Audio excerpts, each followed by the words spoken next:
nagpadayon or will continue until the coming of the Lord. And scientifically, isuportaran or science support the claim that we must eat vegetables, we must practice what? Cleanliness. Okay? We need to what? To treat our body, we have to care our body, not just eat and drink. Mawala pugong.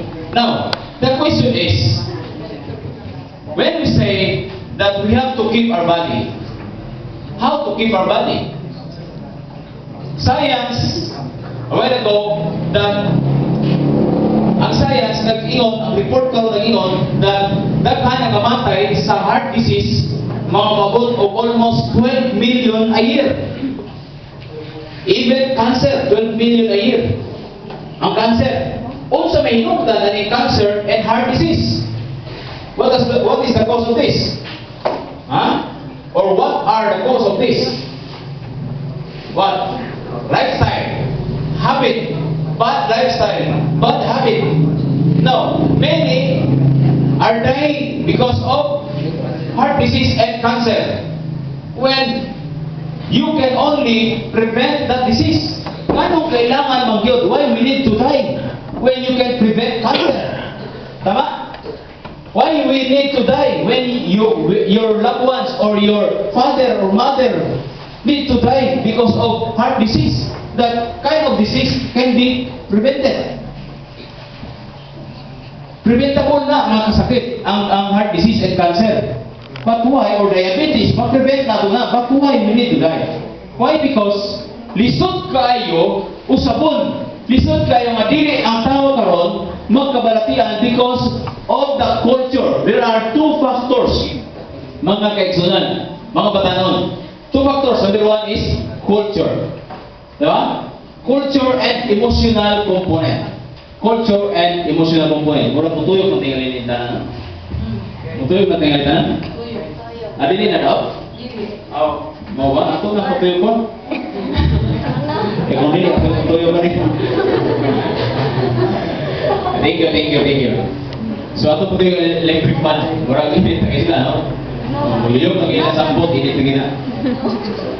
See? Why we need to die? Now, malikayan na siya. But if you want that the true prevention is what? Change. Do you believe in that? That the true prevention is change. Because if you go to hospital, the doctor will treat you, right? And you go home and you eat again another food.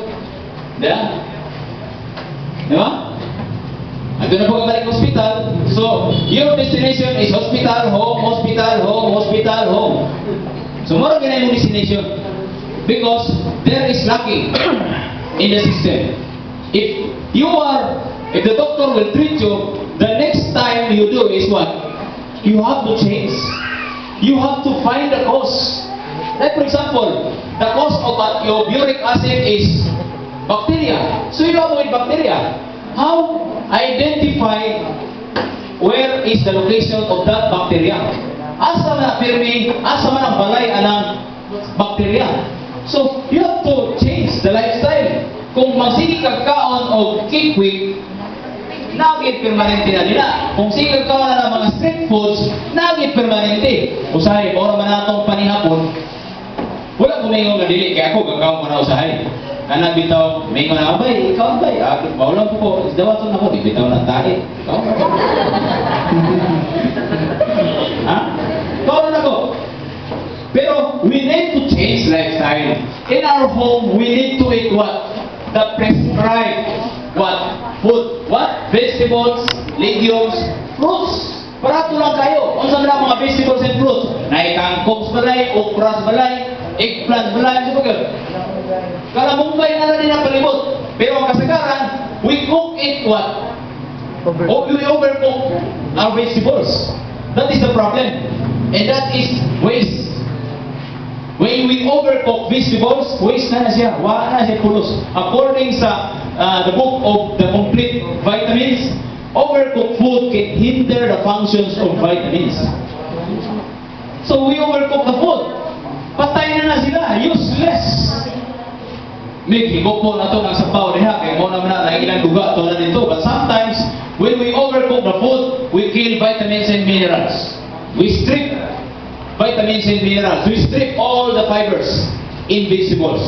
That is why, do not overcook. That is why there is a what? A bad lifestyle. What is lifestyle? According to Dr. Galvez, lifestyle is the totality or the sum up of daily action, daily decision, daily behavior. That is lifestyle. So, sa yung decision, kaon mo karon na ni. Kaon mo karon na ni. Wrong decision will lead you to diseases. How can we have a right decision? We need to change. But is change is easy? Dili. No. Right? Lisod kayo mag-usap. Lisod kayo sa iyong mata. Lisod kayo matulog sa iyo. Kaya magtanaw pa ko, mag-text-text pa ko sa kong iyaw. Dugay ba si matulog? Ako po, dugay po matulog. Kung alas 12, hindi mo ako text. Sa ako abitaw, lagi kong text with. Ihatag na kong sa akong numbers radyo. Walang tuogon.